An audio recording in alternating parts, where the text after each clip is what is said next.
The song. It is.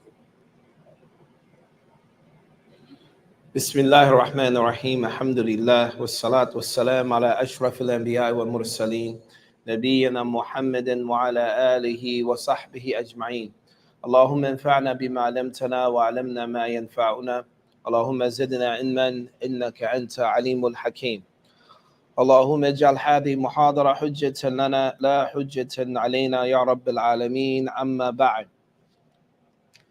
In continuation of our class في كتاب النكاح, we're going to, yesterday we finished with muharramat fi nikah, people that are impermissible for you to marry. And we broke them down into two categories. One group were forever. And how many people were those? How many people did we come up with? 8 people? That's it? It was only 8? How many? 17? 19. It was 19. 19. All right. What were the 7? It was 7 plus 7 plus 4 plus 1. Who can tell me what they were? Mother. Right? Son, daughter, sister. You wrote them all down? All right, Carlos, I believe you.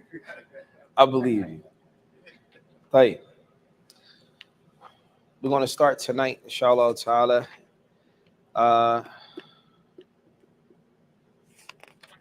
Tonight we are covering the conditions in a marriage.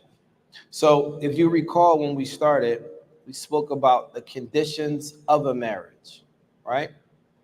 What are the 4 conditions of a marriage? In order for a marriage to be valid, there are 4 conditions. What are they? Man and woman, proposal. The man, the woman. What else? Proposal. Acceptance. The man, the woman. All right. What else? The offering. What else? Do it again. So it's 4. Number 1, ta'yin az-zawjayn, be specific about who you want to marry. Identify them, right? 2 people.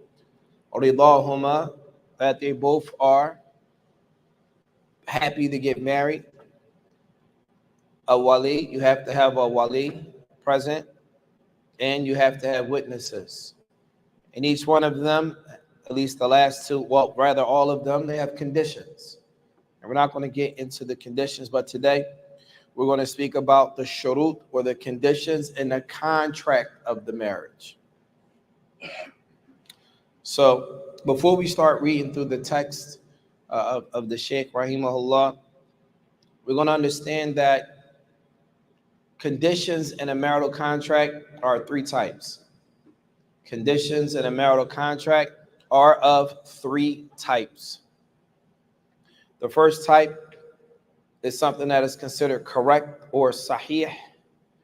The second type, well, the first type is correct. The second type is incorrect, but it doesn't affect the marital contract.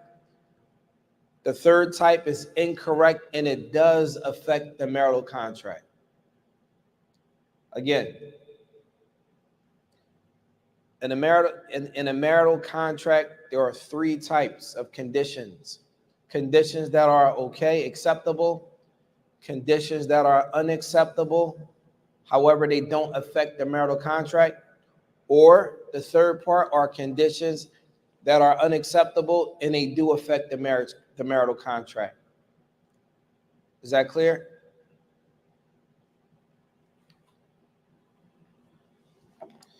Fine. So the first type we're going to talk about is the ones that are correct. However, in the ones that are correct, there is the first one, before we read it, is actually incorrect according to hadith of the Prophet ﷺ, and the statement of many of the scholars of the past. This is, some of them say that this is even oppressive, the first condition in a marital contract here. And so we're going to start. Qala Musannif rahimahullah ta'ala, إذا شرطت المرأة طلاق ضرتها. So the first one, if a woman puts in her marital contract. Now, according to Imam al-Hajjawi here, in this particular text, which many ulama, obviously, they say is incorrect because it goes against an authentic hadith of the Prophet alayhi salatu wasalam. It says, إذا شرطت, if a woman puts in her contract that in order for me to marry you, you must divorce your other wife.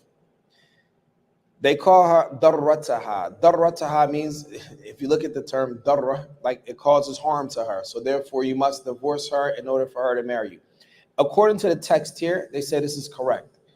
But when you look at the explanation of this, and many of the scholars of the past, in addition to that, the hadith of the Prophet sallallahu alaihi wasallam, which said it's impermissible for a woman to make a condition for the man to divorce his previous wife in order to marry her. This is impermissible in Islam. This is impermissible in Islam. However, this particular statement falls under the contractual things that are correct, even though it's incorrect. That's just that one. Is that clear? Right. The second one. Ola yatasarra. Yatasarra is something that we don't do, but this is talking about the right hand possessed. We don't have those in our society, so we're going to skip that one. The next one, or the third one, وَلَا يَتَزَوَّجْ عَلَيْهَا. If you want to marry a sister and she says, yes, I'll marry you, but you cannot take a second wife. Is this correct? Can a woman stipulate that in her marital contract? Yes. Yes, she can stipulate it. And this is due to the hadith of the Prophet alayhi salatu wasalam, al-Muslimun ala shurutihim, that the Muslims are on the conditions that they set. If the man asqat haqqahu, meaning if a man leaves off his right, then that's on him. Some scholars say that, this shouldn't be allowed, but many scholars say it's khalas, it's permissible. So the third one here is Allah yatazawwaj alayha. So if a woman puts in her contract, I will marry this brother, but he cannot take a second wife. At the end, we're going to talk about what if the man violates those particular stipulations. If those stipulations are violated, what happens? So we're going to explain that at the end. Allah yatazawwaj alayha, that she stipulates in a marital contract that he does not take another wife. Or wala yukhrijuha min dariha aw baladiha, and she says prior to getting married, you can't take me from my city, or you can't move me out of my country, or you can't move me off this block, or whatever the case may be. If he agrees to that, then it's binding. This is binding upon him, all right? Or she says, sharatat naqd mu'ayyanan. So for her dowry, she might say, I want $10,000 in Saudi riyals, for example. And if you agree to that, then you must fulfill it. Or if she says, ziyadatan fi mahriha.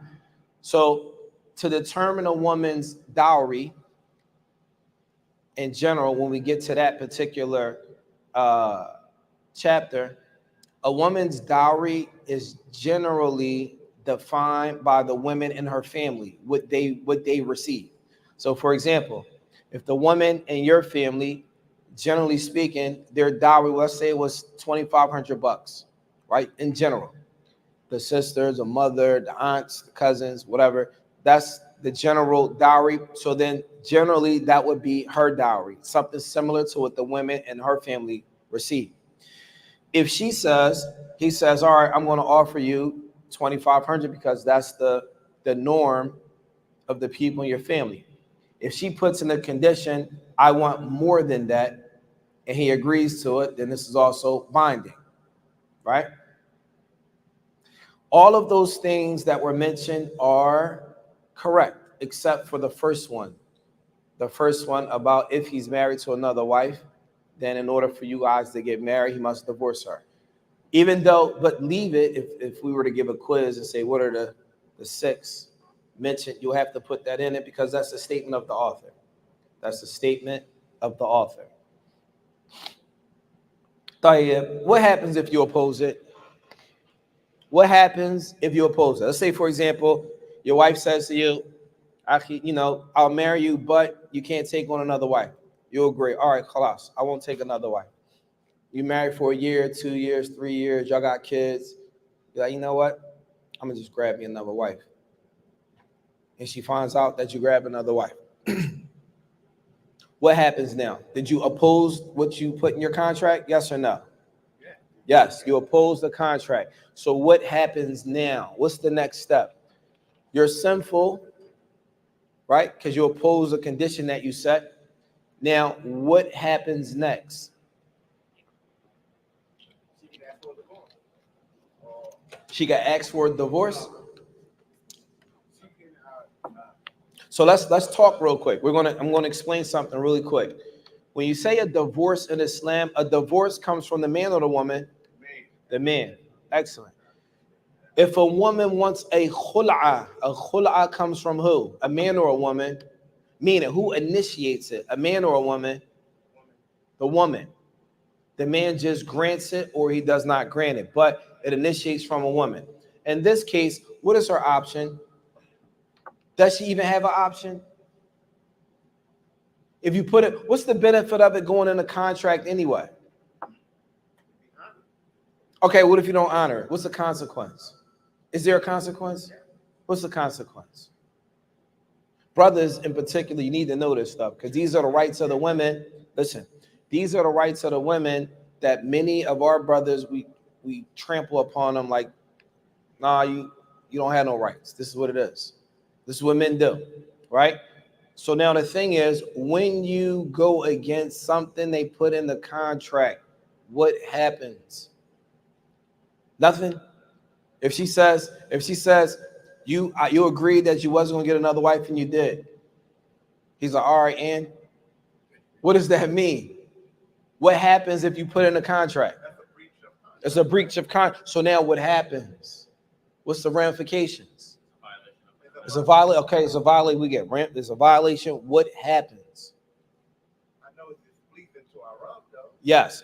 Can she get a divorce? Does she ask for a divorce? Yes, she can ask. She can ask for a divorce. Yes.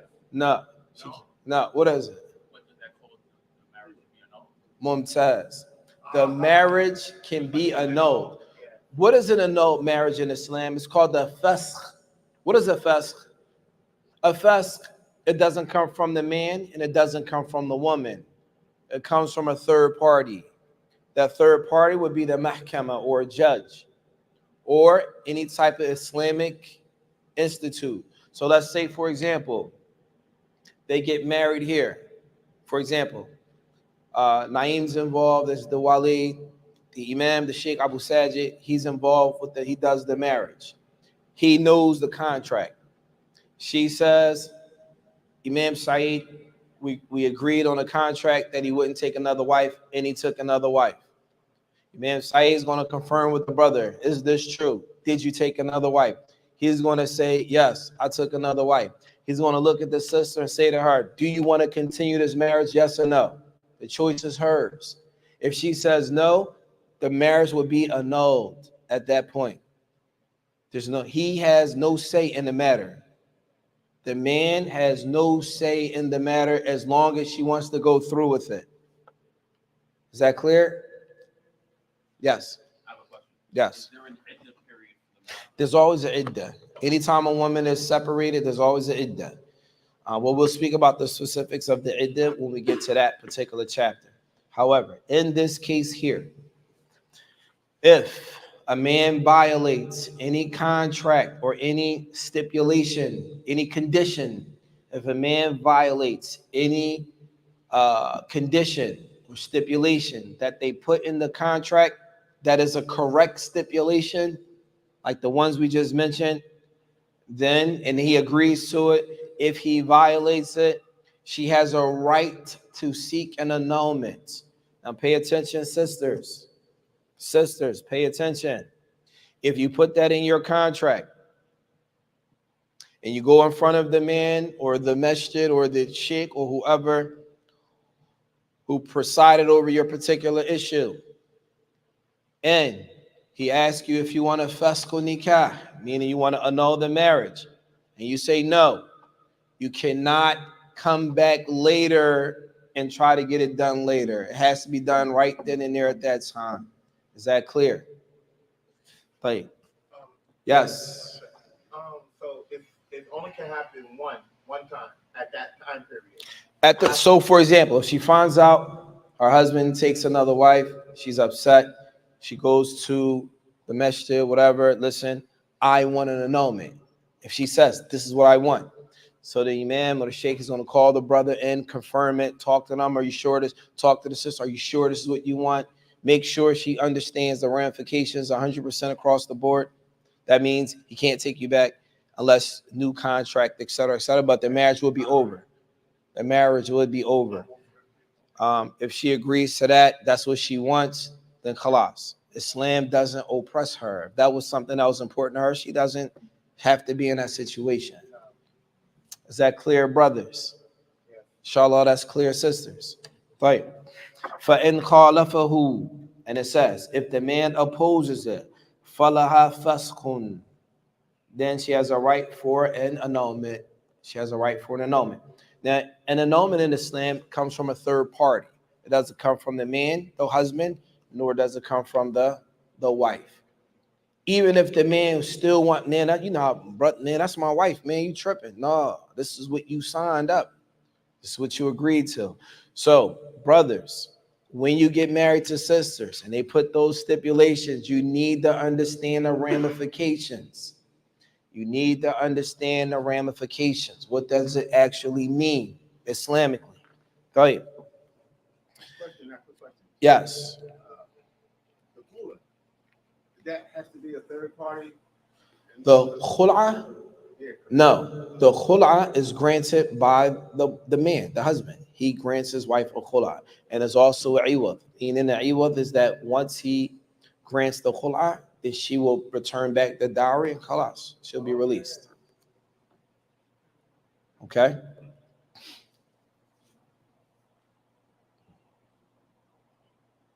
Now we're going to get into the ones that are incorrect. So those were the ones that are correct. Okay? Those are the ones that were correct. Now we're going to cover the ones that are incorrect. But it does not affect the contract. No, I'm sorry. It's incorrect and it does affect the contract. The next group are incorrect and they do affect the contract. So this one is either زوجه وليته على أن يزوجه الآخر ووليته فعلا ولا مهر بطل النكاحان. This here, I'm going to explain this to you. This here is called a nikah al-shigar. A nikah al-shigar. What is that? A nikah al-shigar is, let's say, for example, I'll use you brothers as examples. He has a niece, for example, right? And you have a niece, right? You like his niece, he like your niece. You like, listen, how about I marry my niece to you, you marry your niece to me, we don't gotta pay no dowry, no mahar, and we go like that. This here is called nikah shigar. This is impermissible in Islam. This is impermissible in Islam. The only thing that would make that correct is if they had mahar, if they paid dowry. Go through the proper channels. What do you mean the proper channels? The wali. They went through the wali. That's his niece, and that's his niece. He's represent. Both uncles. Yeah, both uncles are the one. Or let's say fathers, daughters. Yeah. You marry him to his daughter, you marry him to your daughter. Okay? Without Without the dowry. Yeah, without the dowry. فَإِن سُمِّيَ لَهُمَا مَهْرُ صح. If they both agree on a dowry, then it would be correct. The second one. The next one is called nikah at-tahleel. A nikah at-tahleel. Tahleel. What do they call that? How do you translate that? That is, all right. We spoke about this yesterday. A nikah at-tahleel is, let's say, for example, a man divorces his wife 3 times. He wants her back. So he says, listen, I need you to marry my wife, have intercourse with her, divorce her so I can marry her back. This is also impermissible. And this nikah, if this was done in a contract, then this is put in a contract. All these things were put in a contract. So everything we're talking about is put in the contract. So he puts in the contract, marry my wife, and then once you do no, this is invalid. This nullifies the marriage. This nullifies the marriage. Is that clear? That's the second one. Or even if they don't put it in the contract, but that was the intention behind it. Even if, yes, it still nullifies the marriage.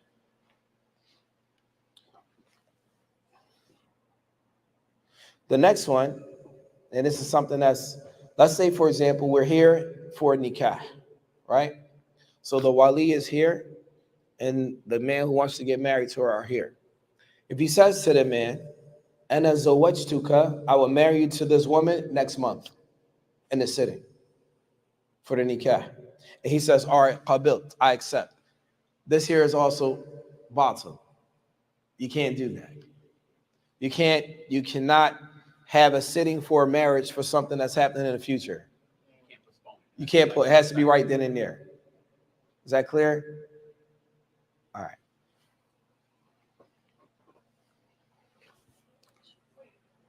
Yes. You could postpone the marriage. We're talking about in the sitting of the nikah. Right now, for example, they're doing a marriage in the masjid. The wali is here, the brother is here. The wali says to the sister, to the brother, all right, zawajtuka fulana, the beginning of next month. And the man says, okay, I accept. No, you can't accept the marriage for a later date. It has to be right then and there. Right. If you do that, that makes the marriage null and void. The third type, they call that a marriage, a nikah mu'allaq. That's called a nikah mu'allaq, meaning this marriage is depending on something happening next week in the future. The next one is called a nikah mut'ah. A nikah mut'ah. The mut'ah is when a man puts in a contract, he's going to marry this woman for the time period of a month. After a month, the marriage is over. This is impermissible. At one point in time, during Fath Mecca, this was actually permissible at one point.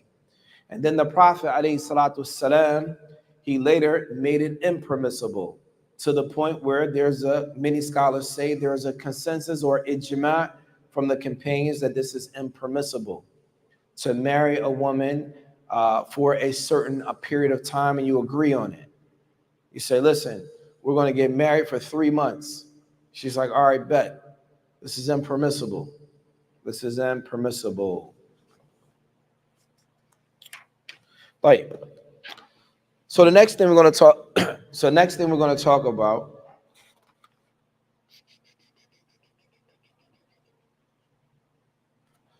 the third part. I missed it. Now we're going to talk about the third part that does not affect the contract. All right? It's incorrect. This is a faulty condition, but it doesn't affect the marital contract. So, for example, if a man violates this, she's like, oh, I got a right for an annulment. Let me head down here to IMFC. Let me head over here to the masjid. No, it's incorrect, but there's no effect of it. So this one is وَإِنْ شَرَطَ Allah mahra laha. If a man says in a marriage, all right, I'll marry you, but I don't want to give you no mahar. Is his marriage correct? Yes, the marriage is correct, but he still owes her a mahar. You understand? The marriage is correct, but he still owes her a mahar. It doesn't matter what you say. I don't want to give her. No, that's her right. You understand? It's obligatory. You can't remove it. The second one, he puts in a condition, a sharat la nafaqa. He puts in a marital condition, I'm going to marry you, but I don't want to spend on you. Now, here's the thing. She can agree, and this is very important, sisters. Pay attention to this. I don't want to get, brothers might be in trouble after this one.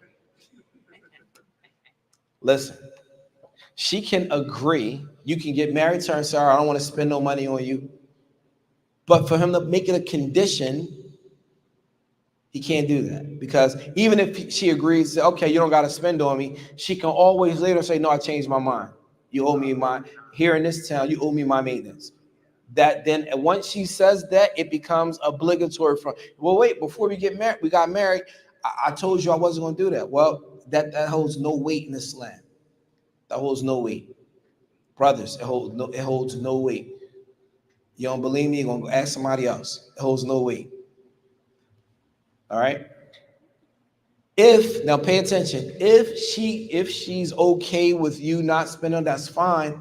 But at any point in time, if she says, no, I want you to spend on me, then that becomes your obligation. It becomes your obligation. But the third one, and he makes it a condition, and yaksam laha aqal min darratiha.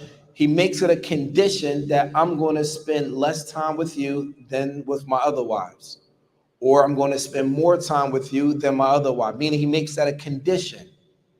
This condition that is set is incorrect again. If they agree on that amongst themselves, that's one thing. But for him to make it a stipulation in the marriage is incorrect. Now, let's say, for example, a brother says, well, listen, that's all I could do. Then at that point in time, he has an option. You can either stay married or you don't have to stay married. No one's forcing you to stay married. Another one, it says, asharata fihi khiyar. Let's say, for example, a brother marries his sister, and he says, since I don't really know you like that, we get married, but, we're going to go for a 3-month trial period. You know what I mean? After 3 months, I got the option to back out. I'm just letting you know that's, you know what I mean? This is also impermissible. He can say that, but this holds no weight in Islam. Like a trial period. Like a car lease. Yeah, like an option to buy. Not even a lease. You test drive it for 3 months. So isn't that like the same as with the contract, but doesn't have any effect on it? That's what I said. This one has no effect on it. Yeah, this is what this means. She gets married to the brother. He says this. It's like, whatever, dude. This, you can't do that. Right? Even though that's what he believes he wants to do, you can't do that. She has that contract, so they married. Mm-hmm.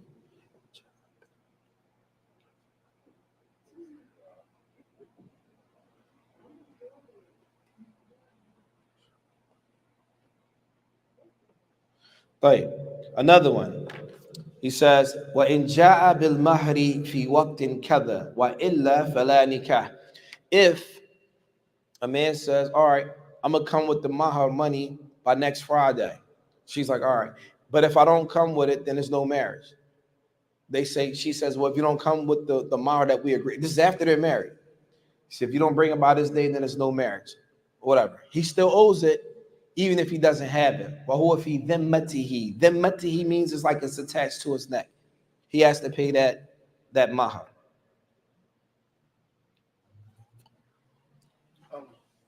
Shay, one question. Yes. Can you repeat it again? So even if they don't get married, you still have to pay it? No. Oh, you say if they don't. They're already married, but he didn't pay. Okay, So what happens is sometimes brothers get married, but they delay the dowry. They delay the mahar. No.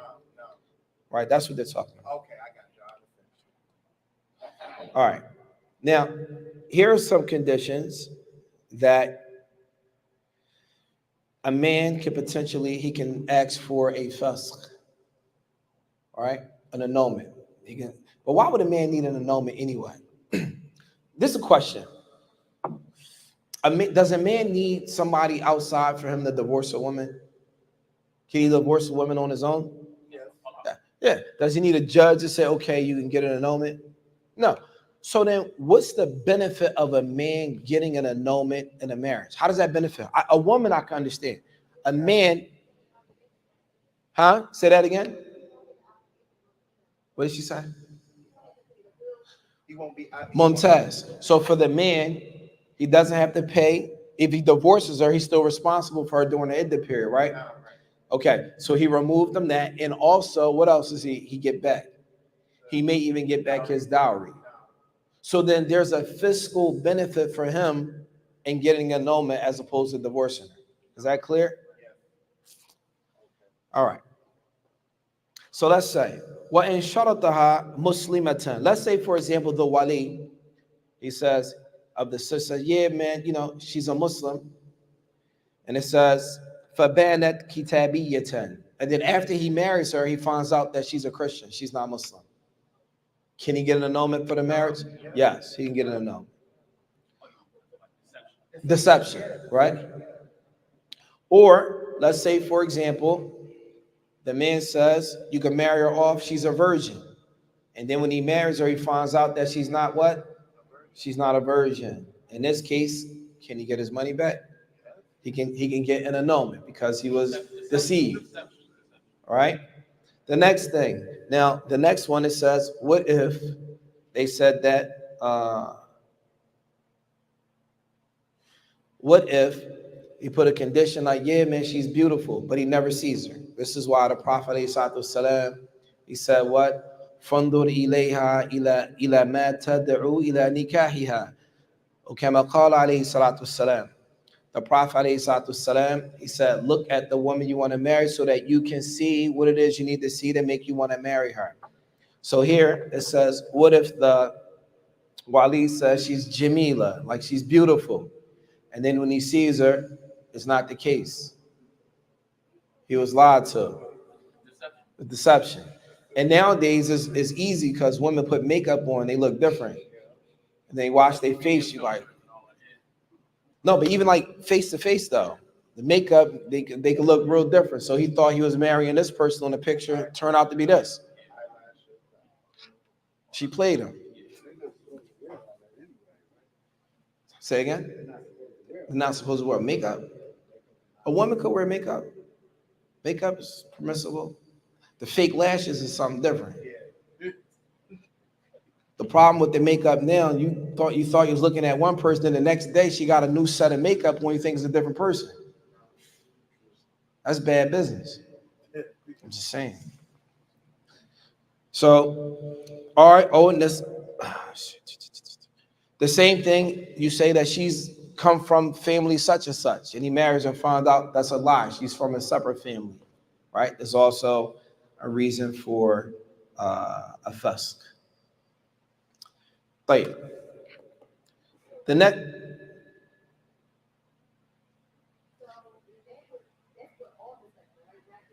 Yes, all deception.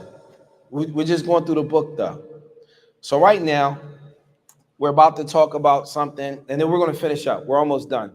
Because today we weren't going to go long because the class after this, there's a lot we're going to cover, inshallah. So today, we're going to open up the part dealing with blemishes, defects, or shortcomings of a spouse, a man. Okay? So, and this is we're going to speak about some things. This is for a mature audience when we talk about this here. We got to be mature about it because these are issues that women may deal with their husbands, but maybe they don't talk about it, right? So the author, rahimahullah, so right now we're dealing with blemishes of the spouse, shortcomings of the spouse, or defects in the spouse that may not necessarily be spoken about, right? So it says, وَمَنْ وَجَدَتْ زَوْجَهَا مَجْبُوبًا. Whatever woman gets married and she finds that her husband, his private parts are removed. It's not there. When she gets married, the origin is that the word nikah means intimacy, right? So the fact that they got married, then she's prevented from being intimate with that spouse. That's considered a defect in the man. In this case, she has a right for a fusk or an annulment, right? And this is, even if he doesn't want to let her go, she's free to go. However, if she stays there and does not complain about it, and it's like, all right, I'm cool with it, and then after a year, she's not cool with it no more. No. Once you show that you're okay with it, then that right for a fusk is removed, right? Because otherwise, she'll just dangle that over his head every time. What? Say something else. Yeah. I'm going right there. I'm just saying. Say something else. Huh? Yes, she can use that to manipulate him, right? Right. The next one. Oh, so either it's removed completely or بقي له ما لا يطأ به فلها فسق. Or if it's not removed, but it's a portion remaining, but not enough for them to be intimate with, not enough for them to have sexual intercourse with. In that regard, she also has a right for a fusk. Likewise, if it's small, if it's not suitable for that particular spouse, etc., she has a right for a fusk. If she cannot, if she's not able to be intimate with her husband. Right. The next one. وَإِن ثَبَتَتْ أُنَّتُهُ بِإِقْرَارِهِ. The next one, this is talking about a man that is impotent, right? He's unable to, maybe he suffers from ED, erectile dysfunction, right? But he has erectile dysfunction that he can't have sex, period. And this happens sometimes if a brother has diabetes, right? He has certain health conditions where it will prevent him from even getting an erection. Yes. So he cannot get an erection at all. How does the Sharia look at those issues? How does Islam look at those issues? We're going to talk about what it says here, and then we'll talk about what's real for us here in the society. So it says, وَإِن ثَبَتَتْ عُنَّتُهُ بِإِقْرَارِهِ. So how will we know if he has ED? How will we know if he cannot get an erection? Right? It says بِإِقْرَارِهِ. Either he confesses, yes, this is my condition, or بِبَيِّنَةٍ عَلَى إِقْرَارِهِ. Or if it was he has some type of evidence to support him having these issues of erectile dysfunction where he just cannot perform at all. أُجِّلَ سَنَةً مُنْذُ تَحَاكُمِهِ. Then in this case, they are to wait a year to see if he's able to perform sex with his wife within that year.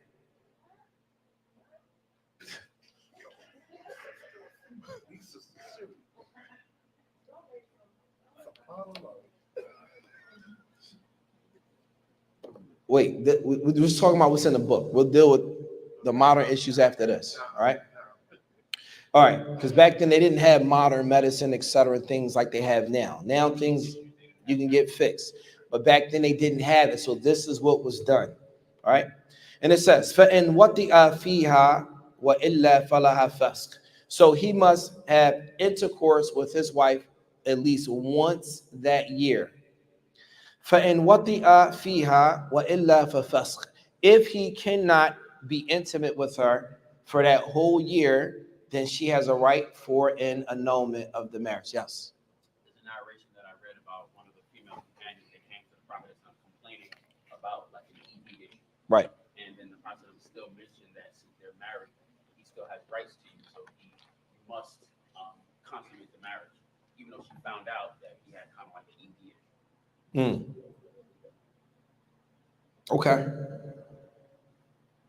Any other questions about that? Right. So then the next one.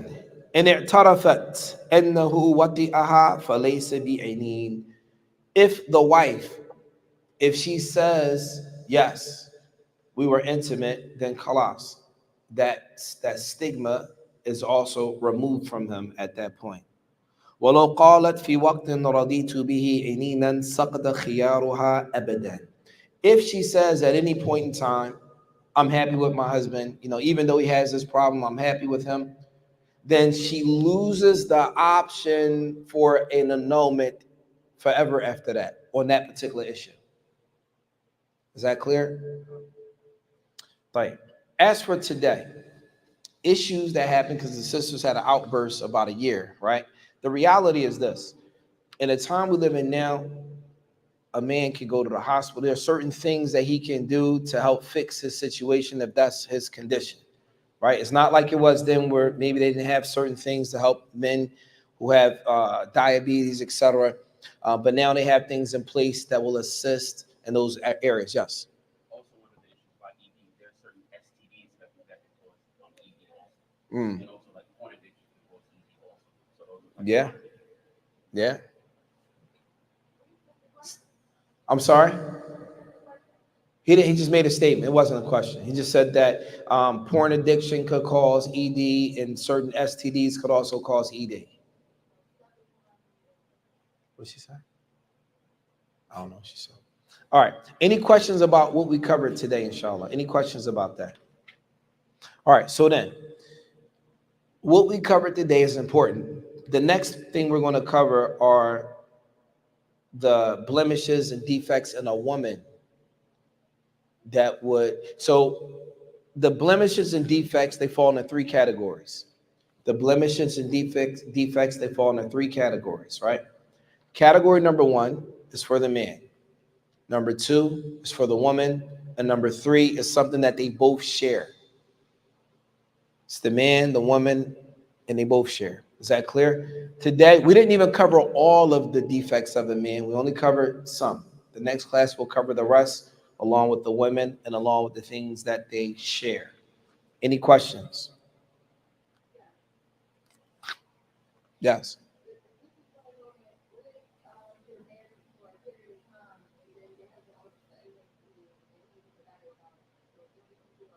What did she say? I can't hear.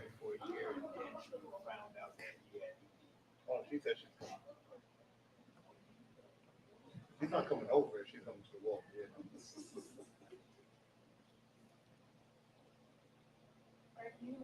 Yes, I can hear you.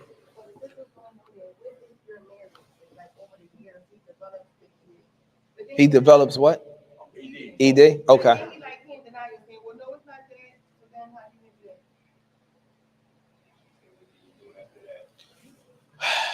So, he's denying that he has ED?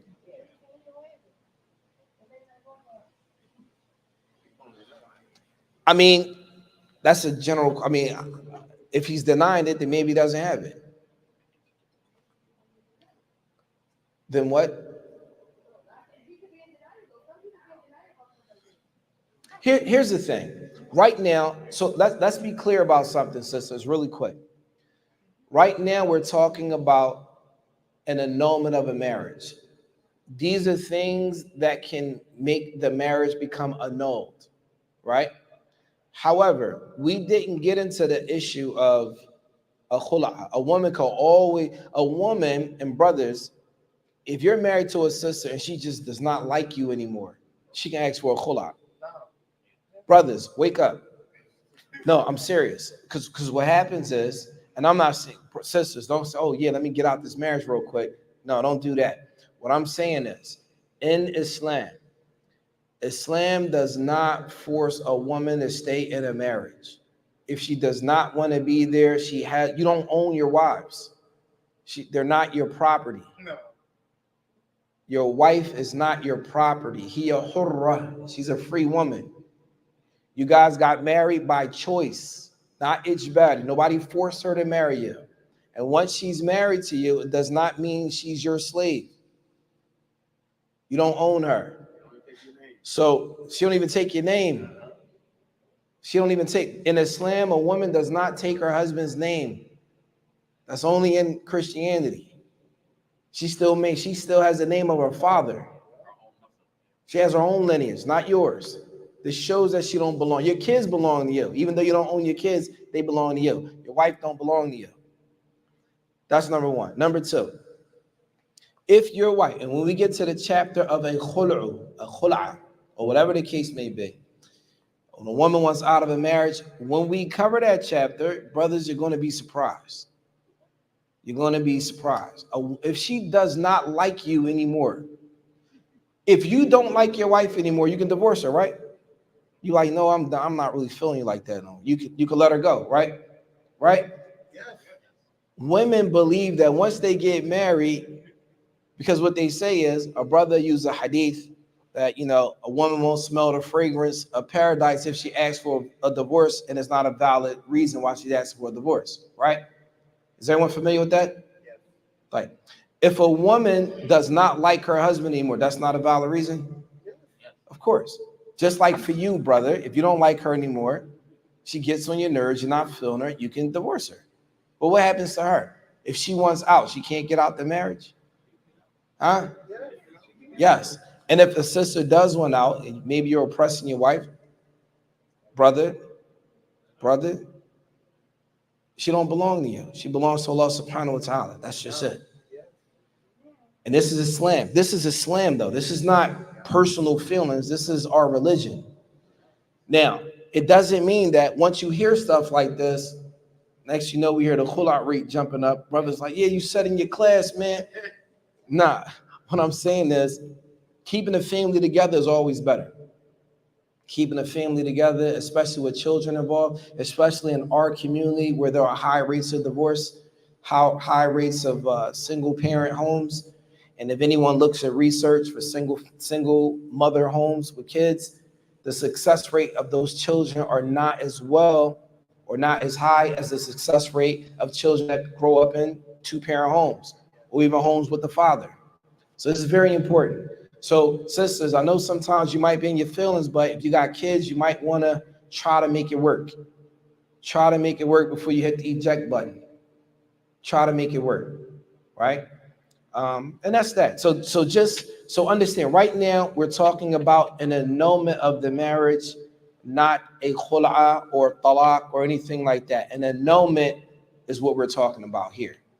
Now, if your husband, all of a sudden he gets ED and he didn't have before, then she should figure out a nice way to convince him that maybe he does have a problem. Because maybe the way she talks to him, it makes him offensive. Maybe he gets offended. She might be like, Dad, what's up with you? Now you're in his feelings, right? That's because for men, that's a sensitive topic. So you gotta, and see, that's another problem with our women. A lot of our women, they act like men. So it's like, it's almost, I'm gonna just be honest, y'all.